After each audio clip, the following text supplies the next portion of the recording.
Hallo, ich brauche meine Blutdrucktabletten einmal. Er braucht ein neues Rezept für sein Blutdruckmedikament. Bis vor kurzem gab es in dieser Hausarztpraxis dafür noch den rosa Zettel.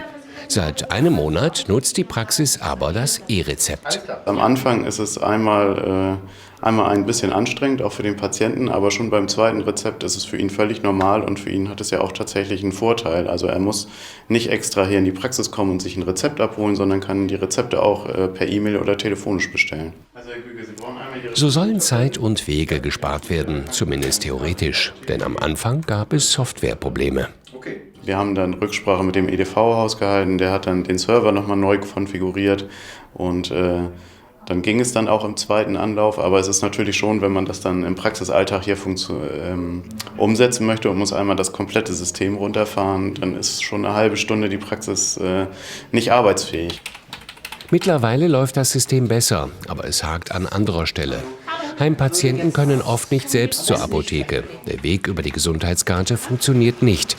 Deswegen stellt die Praxis einen QR-Code aus. Bedeutet mehr Arbeit und Papier. Dann muss die Helferin warten, bis wir elektronisch die Signatur gemacht haben, muss dann den QR-Code ausdrucken und den dann faxen. Das heißt, wo vorher ein Rezept gefaxt wurde, müssen jetzt 2 Schritte mehr gegangen werden. Und das ist für diese speziellen Patienten ist das E-Rezept bisher noch ein Mehraufwand.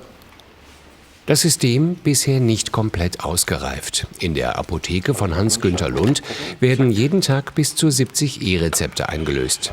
Aber hier gibt es Probleme, denn oft fehlen die Dosierungsangaben und müssen händisch eingepflegt werden.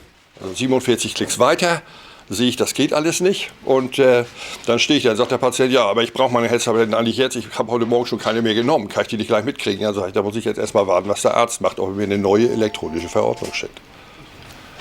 Und das kostet Zeit und Nerven. Ab Januar soll das E-Rezept bundesweit verpflichtend sein. Ob es dann reibungslos klappt?